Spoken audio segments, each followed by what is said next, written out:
Function है ना, क्योंकि पब्लिक सेक्शन में अगर डिक्लेयर करेगा है ना, कोई भी ऑब्जेक्ट के लिए जो है ये यूजफुल होगा है ना, आउटसाइड द क्लास या इनसाइड द क्लास। जैसे अभी पीछे हमने देखा कि अगर बेस क्लास में हमारा होगा तो डिराइव क्लास में भी उस कंस्ट्रक्टर को हम कॉल करेंगे। ऑर्डर क्या होगा, पहले बेस क्लास का एंड देन फिर डिराइव क्लास।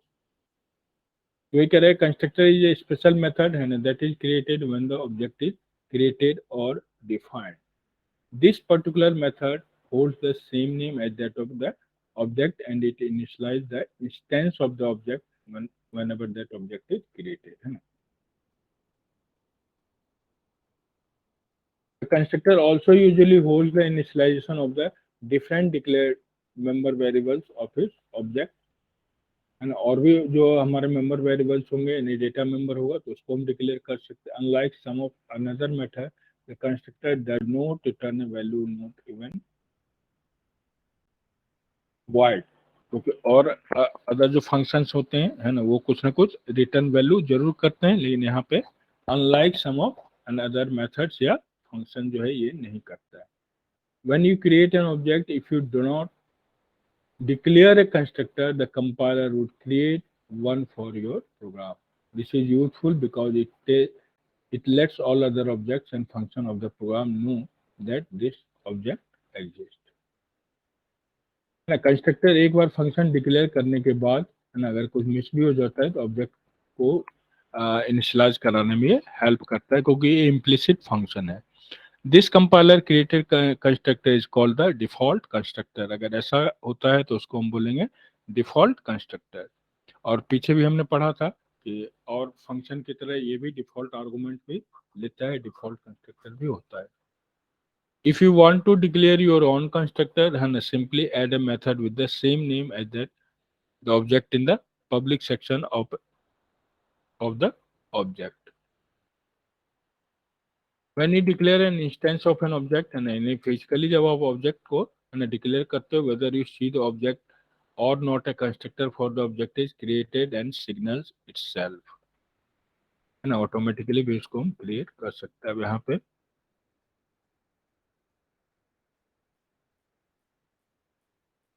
ना क्लास हमारा क्या है, क्लास क्या नाम है ना, मल्टीपल कैरेक्टर्स जो मैंने बताया फॉर वेरियस सिचुएशन या विद वेरियस है ना डिफरेंट पैरामीटर्स और आर्गुमेंट जो हम सेम फंक्शन को डिक्लेयर कर सकते हैं।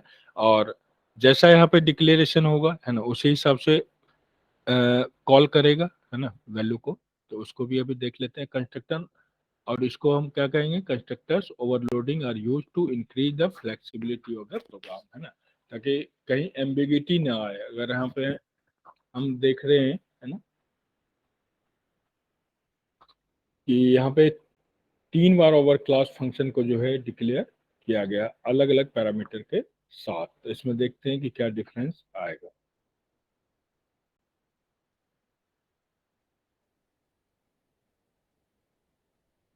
तो सबसे पहले तो है ओवर क्लास है ना, ब्लैंक यहाँ पे कोई भी वो नहीं है और एक्स और वाई को इनिशलाइज किया हुआ है 0।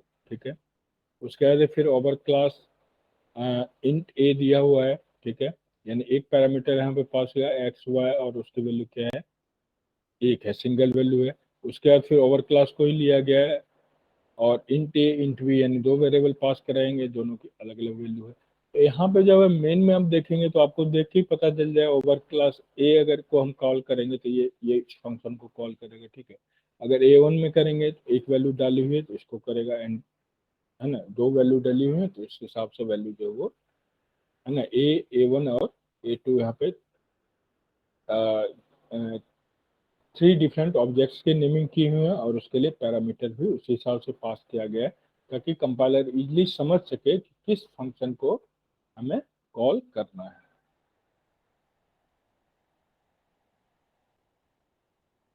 ना। तो इसलिए इसमें भी कोई आउटपुट वगैरह नहीं दिखाया हुआ है। ठीक है, नहीं दिया हुआ है। Constructor over classes overloaded thrice with the different initialise value, यानी ओवर क्लास कंस्ट्रक्टर है हमारा क्योंकि सेम नेम से है जैसा क्लास है हमारा, और तीनों के लिए अलग अलग आर्गुमेंट हमने पास किया हुआ है और ताकि कोई भी एम्बिग्यूटी ना हो, कंफ्यूजन ना हो।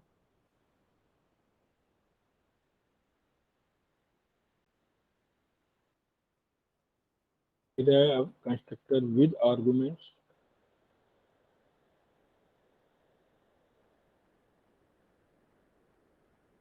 तो यहाँ पे थोड़ा सा ऐसे हम ये दोनों वर्ड इंटरचेंजेबली ही यूज करते हैं, ठीक है ना, आर्गुमेंट और पैरामीटर्स, है ना, लेकिन क्या ये दोनों सेम है ना, दोनों सेम टर्म है, मीनिंग सेम है, या there are some slight difference between these two terms. तो इसको थोड़ा सा यहाँ पे एक्सप्लेन किया हुआ है, उसको समझने की कोशिश करना।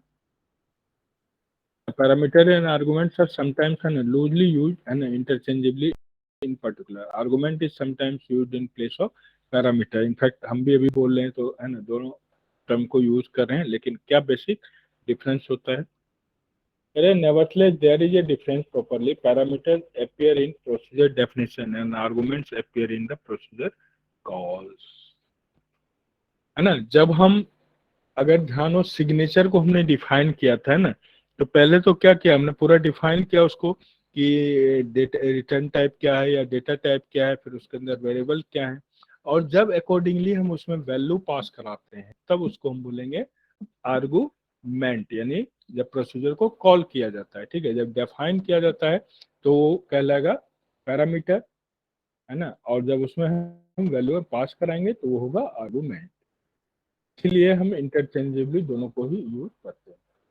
Parameter is an intrinsic property of procedure, है ना, क्योंकि कोई भी फंक्शन हम कॉल करेंगे तो उसमें हम कुछ ना कुछ तो वैल्यू तो पास कराएंगे ही कराएंगे, including in its definition. For example, in many languages, a minimal procedure to add two supplied integers together and calculate the sum total would need two parameters, है ना, दो इंटीजर को ऐड करने के लिए हमें ना दो वैल्यू पास करानी पड़ेगी।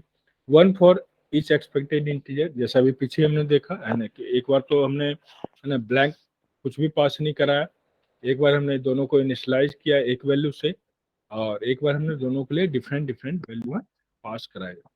कह रहे इन जनरल अ प्रोसीजर में be defined with any number of parameter और नो पैरामीटर एट ऑल, है ना, कोई फंक्शन को हम कई सारे पैरामीटर्स भी डाल सकते हैं या विदाउट पैरामीटर भी कॉल कर सकते हैं।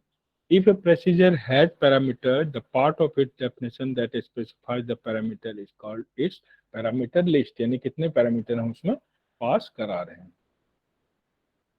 बाय कंटेस्ट द आर्गुमेंट और द वैल्यूज एक्चुअली सप्लाइड, ठीक है ना, वहां पे हमने डेटा टाइप या वेरिएबल नेम डाले हैं और जब हम वैल्यू पास कराते हैं ना फिजिकली, तब जो है वो कहलाता है आर्गुमेंट, और the value actually supplied to the procedure when it is called, है ना, जब कॉल करते हैं और जो वैल्यू हम पास कराते हैं तो वो आर्गुमेंट।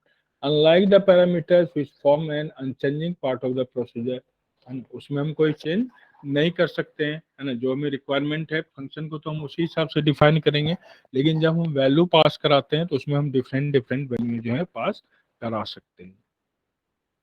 तो कह रहे हैं procedure definition the argument can and often do vary from call to call, है ना, आर्गुमेंट क्या होगा, जैसा फंक्शन कॉल करेगा अकॉर्डिंगली हम आर्गुमेंट जो है वो चेंज करेंगे। इस time a procedure is called the part of the procedure call that specifies the argument is called the argument list, है ना, जब वैल्यू हम रियल में पास कराएंगे तो उस पहले तो जो हमने वो क्या करे सिग्नेचर के अंदर जो भी डेटा टाइप और वेरिएबल पास कराया है ना वो पैरामीटर लिस्ट होंगे, और जब हम जो वैल्यू में पास कराएंगे दैट आर नोन एज या that comes under argument list. तो many programmers use parameter and argument, है ना, इंटरचेंजेबली भी इस वर्ड को हम यूज करते हैं, लेकिन ये दोनों में एक डिफरेंस है ना, depending on the context to distinguish the meaning. तो इसी को समझाने के लिए थोड़ा सा यहाँ पे एग्जांपल दिया हुआ है ना, to better understand the difference between parameter and arguments and let us define the following function. अब यहाँ पे क्या इंट सम के नाम से फंक्शन दिया हुआ है ना, addend one and addend two, यानी जो दो वैल्यू को हम जोड़ते हैं ना उसी को एडेंड करते हैं, और रिटर्न में क्या करें addend one plus addend two.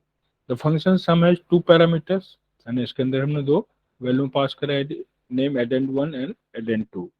If it adds the value passed into the parameter. Sir एक बार ये एडेंट का एक बार और रिपीट कर दोगे?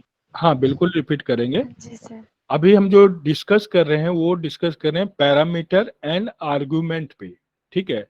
नॉर्मली हम ये वर्ड इंटरचेंजेबली यूज करते हैं, लेकिन क्या बेसिकली डिफरेंस है, तो यहाँ पे हम जैसे सिग्नेचर भी कह सकते हैं उसको, ठीक है ना। यहाँ पे डेटा टाइप इंट लिया हमने, सम नाम का हमारे पास फंक्शन है और उसमें हमने 2 वैल्यू में पास कराई है, ठीक है। Okay in sir. तो जितने भी जो वैल्यू पास कराएंगे that are known as parameters, ठीक है। फंक्शन सम है, यानी सम फंक्शन के कितने पैरामीटर्स हैं, 2 पैरामीटर्स हैं और उसका नेम है addend1 addend2 है, ठीक है। आप कोई भी वैल्यू कोई भी नेम और डाल सकते हो, ये सिंपलेस्ट वो है। इट एड्स द वैल्यू, अब ये क्या करेगा, यहाँ पे फंक्शन में हमने क्या डाला है, रिटर्न क्या करे, addend1 और addend2 को ऐड करे और वो वैल्यू रिटर्न कर दे। तो जो भी हम वैल्यू डालेंगे, 2 वैल्यू डालेंगे, उसको ऐड करके वो रिटर्न करेगा। तो जो हम वैल्यू डालेंगे वो होगा आर्गुमेंट, ठीक है। Okay sir. ठीक है ना। addend1 addend2 कुछ नहीं है, यहाँ पे 2 डिफरेंट वेरिएबल हैं, ठीक है। आप और भी कोई वेरिएबल यूज कर सकते हो। अब उसी को इसीलिए देखो ये पूरा यहाँ पे एक्सप्लेन किया हुआ उसी चीज को। तो ये तो पहले तो क्या होगा, क्या करेगा, रिटर्न क्या करेगा, addend1 और addend2 को दोनों को सम करेगा और वो वैल्यू रिटर्न कर देगा कहाँ पे, फंक्शन में। सम फंक्शन में वो वैल्यू रिटर्न कर देगा, ठीक है। Return the result. The code which calls the sum function है ना माइट लुक लाइक, कैसा दिखेगा, सम वैल्यू है, वैल्यू ये और ये हमने पास कराई और इस तरह से। Variables value and value 2 are initialised with values, value 1 and value are both argument. जब यहाँ पे हम वैल्यू डाल रहे हैं, ठीक है, वहां पे हमने क्या डाला था, सिर्फ addend1 और addend2 का नाम डाला था, कोई भी वैल्यू नहीं डाली थी। जब वैल्यू हम यहाँ पे डाला हुआ है पहले से ही या बाद में डालते हैं, तो बोथ वैल्यूज आर क्या होंगे, आर्गुमेंट। अगर यहाँ पे आर्गुमेंट बोलेंगे तो यहाँ पे 2 आर्गुमेंट है। और यहाँ पे सम वैल्यू में क्या पास कराएगा भाई, सम करेगा किसको, इस और 2 वैल्यू को, क्योंकि सम ऑलरेडी है ना डिफाइंड फंक्शन है मैथमेटिक्स के अंदर। तो इन दोनों को क्या करेगा, ऐड करेगा और वैल्यू सम वैल्यू में डाल देगा। तो ये बेसिकली डिपेंड करता है कि हमारा कंटेक्स्ट कैसा है, यानी हमने लिखा कैसा है। तो वो पैरामीटर होता है और आर्गुमेंट होता है। At run time the value assign to these variables are pass to the function है ना सम एज आर्गुमेंट्स, यहाँ पे एज ए आर्गुमेंट पास होगा। In the sum function, the parameters addend1 and addend2 are evaluated yielding the argument 40 and 2 respectively, ठीक है ना। वही value अगर हम पास कराएंगे तो addend1 और addend2 में वही वैल्यू जाएगी और वो जो है रिजल्ट अकॉर्डिंगली वो पास करा देगा, ठीक है ना। फिर कह रहे थे वैल्यू, अब फिर क्या होता है, फंक्शन को कॉल करते हैं, उसमें जो भी हमने फंक्शन डाला arguments are added and the result is return to the caller, यानी जिस फंक्शन ने कॉल किया है where it is assign to the variable sum value. और वो वैल्यू किसमें असाइन हो जाएगा, सम वैल्यू जो हमने वहां पे वेरिएबल लिया है उसमें हमारी वैल्यू जो है वो चली जाएगी। तो ये था आपका कंस्ट्रक्टर। थोड़ा सा हमने कुछ डिफॉल्ट कंस्ट्रक्टर पढ़े, ठीक है, और उसके बाद फिर ये पैरामीटर एंड आर्गुमेंट्स में थोड़ा डिफरेंस समझाने की मैंने कोशिश की है। अब वैसे बहुत ज़्यादा है नहीं, टाइप्स ऑफ कंस्ट्रक्टर उतना ज़्यादा इम्पोर्टेंट नहीं है, इसके मेन जो है पॉइंट्स हम उसको देखते चलेंगे, ठीक है। एक तो नाम से ही आपको पता चल जाएगा, जैसा पीछे भी हमने पढ़ा था, है ना, डिफॉल्ट कंस्ट्रक्टर भी होते हैं। अगर हम कंस्ट्रक्टर को है ना कोई भी वैल्यू नहीं भी पास करा रहे हैं तब भी जो है वो काम करेगा, क्योंकि ये एक इम्प्लिसिट फंक्शन है। ऑब्जेक्ट जब भी किसी क्लास के अंदर क्रिएट होगा तो उसके लिए कंस्ट्रक्टर जो है काम करेगा। तो वही कह रहे हैं कि default constructor is a constructor that either has no parameters, तभी हम उसको बोल सकते हैं ना कि डिफॉल्ट वैल्यू लेगा, और it has also parameters, all the parameters have the default value, इसीलिए इसको हम डिफॉल्ट कंस्ट्रक्टर बोलेंगे। ये थोड़ा सा एग्जाम्पल यहाँ देखोगे तो, if no user defined constructor exists for a class A and one is needed, है ना, है नहीं हमने कंस्ट्रक्टर कोई डिफाइन किया हुआ, the compiler implicitly declared a default है ना पैरामीटर।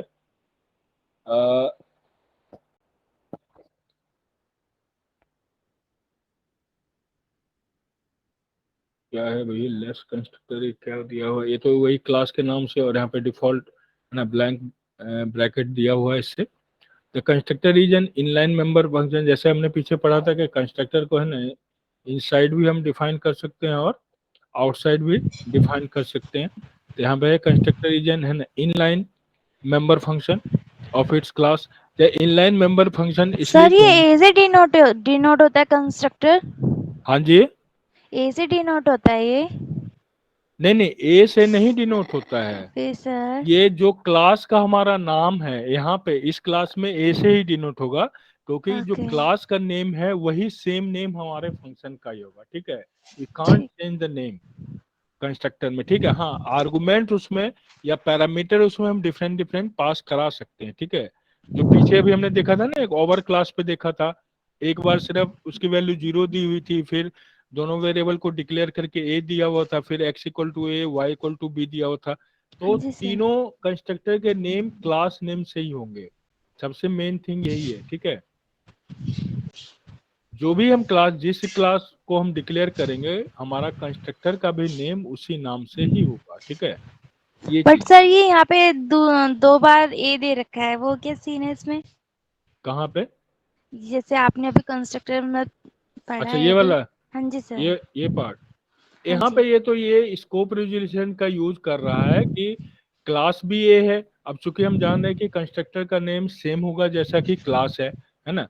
तो यहाँ पे फंक्शन भी हमारा क्या है, ए फंक्शन है, जो कि कंस्ट्रक्टर फंक्शन है, और वो किस क्लास से बिलोंग करता है, तो ए क्लास से। इसी दोनों सेम को देख के तो कंपाइलर समझता है कि ये कंस्ट्रक्टर फंक्शन है, ठीक है। ठीक है। आर्गुमेंट इसमें हम डिफरेंट डिफरेंट पास करा सकते हैं, ठीक है, ये चीज है। तो यहाँ पे चूंकि हम डिफॉल्ट कंस्ट्रक्टर की ही बात कर रहे हैं, तो डिफॉल्ट कंस्ट्रक्टर में जैसे ये सब चीजें वाइवा में पूछ देते हैं, ठीक है। एक तो हो सकता है नो पैरामीटर भी हो सकता है, और इफ इट हैज पैरामीटर्स, अगर पैरामीटर होगा तो all parameters have some default values, क्योंकि वैल्यू तो हम पास कराएंगे नहीं, तो कुछ ना कुछ क्या लेगा, डिफॉल्ट वैल्यू लेगा।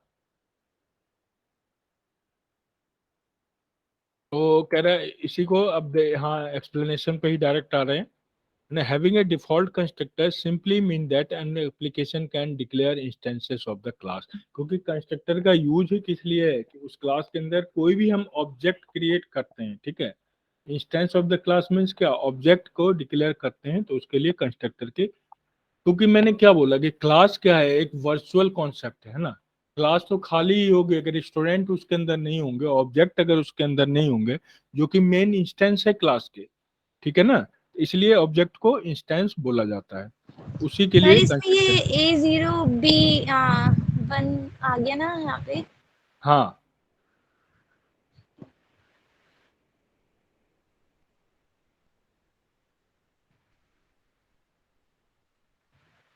वही कहा ना कि डिफॉल्ट के लिए यूज किया हुआ है ना। ए तो हमारा क्लास हो गया, ठीक है, फिर 0 B क्या हो जाएंगे, उसके ऑब्जेक्ट हो जाएंगे, है ना। और 1 2 3 जितने भी हमारे वैल्यू हैं उसको हम लेंगे। ओके।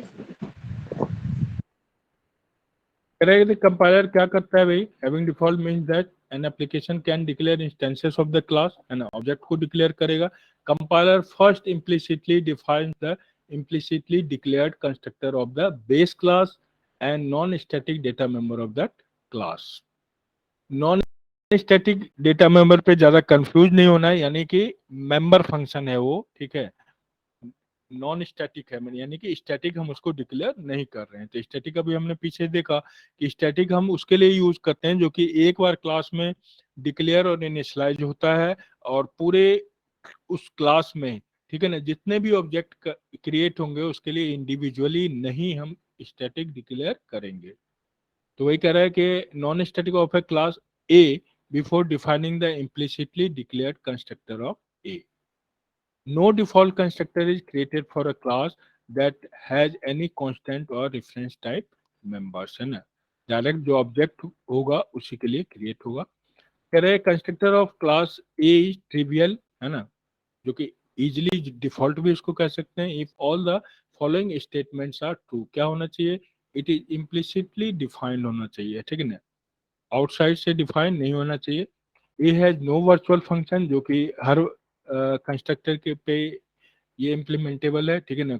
कंस्ट्रक्टर को है कोई भी, ना तो वर्चुअल फंक्शन होता है, नो वर्चुअल बेस क्लास, यानी किसी भी क्लास या फंक्शन को हम वर्चुअल जो है डिक्लेयर नहीं करेंगे, क्योंकि वर्चुअल क्या होता है, डायनेमिक बाइंडिंग के लिए यूज किया जाता है, और ये क्या है, कंस्ट्रक्टर क्या है, कंपाइल टाइम बाइंडिंग पे वर्क करता है। All the direct base class of A have, है ना, ट्रिवियल कंस्ट्रक्टर, है ना। जो पहले जो क्लास के लिए करेंगे वो तो कंस्ट्रक्टर होगा ही सेम नाम से, है ना। उसके अलावा अगर और हम क्लास डिराइव करते हैं तो उसके लिए भी हम कंस्ट्रक्टर डिक्लेयर करेंगे, लेकिन that's totally depend on the constructor of the base class. The classes of all non-static member function of A have an table constructor. क्योंकि member function होता है, the default constructor provided by the compiler does not do anything specific. ठीक है ना, it simply क्या करेगा, allocates memory to the data member of the object. यानी finally बताया कि डिफॉल्ट कंस्ट्रक्टर है ना और कोई काम नहीं करेगा। वो क्या करेगा भाई, जैसे हमने कोई ऑब्जेक्ट नया क्रिएट किया क्लास के अंदर, तो उसके लिए मेमोरी एलोकेट करेगा। यही शुरू से ही हम पढ़ भी रहे हैं, कर भी रहे हैं, ठीक है ना। तो यही इसका मेन काम है। फिर है पैरामेट्राइज्ड कंस्ट्रक्टर। पैरामीटर का मतलब समझ चुके हैं, ठीक है ना। पैरामीटर के साथ हम पास कराते हैं, जैसे यहाँ पे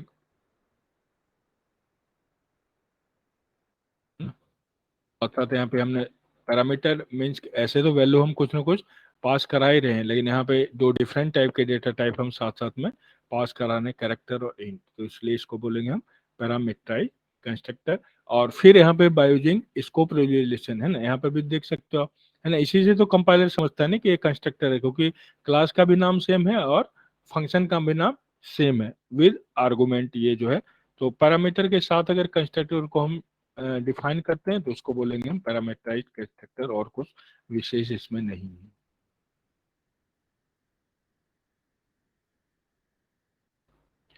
तो वही कह रहे हैं, इन द अबव एग्जांपल है ना, parameterised constructor has been shown by the comment line, है ना। इसलिए यहाँ पे डिक्लेयर किया हुआ है कमेंट लाइन के थ्रू, ताकि पता चले कि पैरामीटराइज्ड कंस्ट्रक्टर का। तो अभी हम पीछे पैरामीटर पे काफी डिस्कस कर चुके हैं ना, जो भी हम विद डेटा टाइप या विद नेम ऑफ वेरिएबल है ना, डेटा टाइप का साथ में हम डिक्लेयर करते हैं, तो उसका ये यूज होता है। कॉपी कंस्ट्रक्टर भी बहुत ज़्यादा ये भी यूजफुल नहीं है, और इसका ज़्यादा यूज अगर डीप नॉलेज नहीं है तो करना भी नहीं चाहिए, लेकिन फिर भी है ना, यहाँ पे एक बार डिस्कस कर देते हैं। ये दोनों तरह से डिक्लेयर कर सकते हैं। Copy constructor is use to declare and initialise an object from another object. जैसे क्या होता है कि हम दो वैल्यू, जैसे मान लो किसी का सम हम निकालते हैं 2 नंबर का, तो उसको सम भी कह सकते हैं, टोटल कह सकते हैं, नेट वैल्यू कह सकते हैं, है ना। तो एक वेरिएबल से अनदर वेरिएबल में अगर हम वैल्यू पास कराना चाह रहे हैं, है ना, वैल्यू सेम है लेकिन उसको अनदर नेम से हम अगर डिक्लेयर करना चाहते हैं अनदर ऑब्जेक्ट से, तो उसके लिए कॉपी कंस्ट्रक्टर का यूज होता है। फॉर एग्जांपल जैसे यहाँ इस तरह से डिक्लेयर किया हुआ है, would define the object 12 at the same time initialise it to the value of 11। Another form इसको ऐसे भी कह सकते हैं भाई, नॉर्मली हम क्या करते हैं कि 11 की वैल्यू क्या हो इसमें पास हो जाए, है ना, दो डिफरेंट, और यहाँ पे इस ब्रैकेट के थ्रू भी हम इसको डिक्लेयर कर सकते हैं। कह रहे the process of initialising through a copy constructor है ना is known as copy initialisation, है ना। कॉपी कंस्ट्रक्टर के थ्रू जब हम प्रोसेस को यूज करते हैं तो उसको बोलेंगे copy initialisation. And the copy constructor is always use, कब यूज किया जाएगा, when the compiler has to create a temporary object. जैसे मैंने बताया है ना, ऐसा टेम्पोररी वेरिएबल के लिए हम करते हैं कि टेम्पोरली उसको किसी और नाम के वेरिएबल में, है ना, जैसे नॉर्मली सी में भी या सी प्लस प्लस में करते हो ना, मान लो दो ए और बी दो वैल्यू में दी हुई है और उसको एक्सचेंज करना है ना, उसका ऑर्डर एक्सचेंज करना है, तो आप क्या करते हो, पहले टेम्पोररी में उसको स्टोर कर लेते हो। इस तरह के वर्क के लिए हम इसका यूज करते हैं। पहले the copy constructor is used in the following situation: the initialization of an object by another object of the same class, है ना, उसी ऑब्जेक्ट को अनदर नेम से हम इनिशियलाइज करना चाहते हैं, तब हम कॉपी कंस्ट्रक्टर का यूज करते हैं, है ना। Return of object as a function value and the stating the object as by value parameter of a function. जैसा पैरामीटर, जैसे अब यहाँ ब्रैकेट में है ना 11 वैल्यू डाली थी और उसका ये सिंटैक्स है, और इसमें सिंटैक्स में हम ये एम्परसेंड का भी यूज करते हैं, ठीक है, एम्परसेंड का यूज करते हैं साथ में पॉइंटर का, तभी कंपाइलर को समझाने के लिए ये चीजें यूज होती है, तो उसको कॉपी कंस्ट्रक्टर हम बोलेंगे। तो नॉर्मली कह रहे थे कॉपी कंस्ट्रक्टर है takes an object of their own class as argument and produces such an object the copy constructor usually don't return a function value. इसी का एक एग्जांपल आप देख सकते हो, ठीक है ना। जैसा हमने बताया था कॉपी कंस्ट्रक्टर में हम साथ साथ में क्या एम्परसेंड का भी यूज करते हैं, ठीक है, डिफॉल्ट, तो उसके कंपाइलर को जो है वो पता चलता है। ये तो डिफॉल्ट कंस्ट्रक्टर हो गया, क्लास नेम हमारा स्टूडेंट, यहाँ पे डिफॉल्ट कंस्ट्रक्टर स्टूडेंट हो गया, और कॉपी कंस्ट्रक्टर जो हो गया हमारा ये यहाँ पे आ गया। इसको थोड़ा सा अपना हम यूजर डिफाइन भी मान लो कोई फंक्शन को हम डिक्लेयर करना चाह रहे हैं तो उसको भी हम कॉपी कंस्ट्रक्टर के थ्रू कर सकते हैं, ठीक है। इस प्रोग्राम को थोड़ा सा देखो 2 मिनट, जब तक मैं जरा पानी चाय पी लेता हूँ।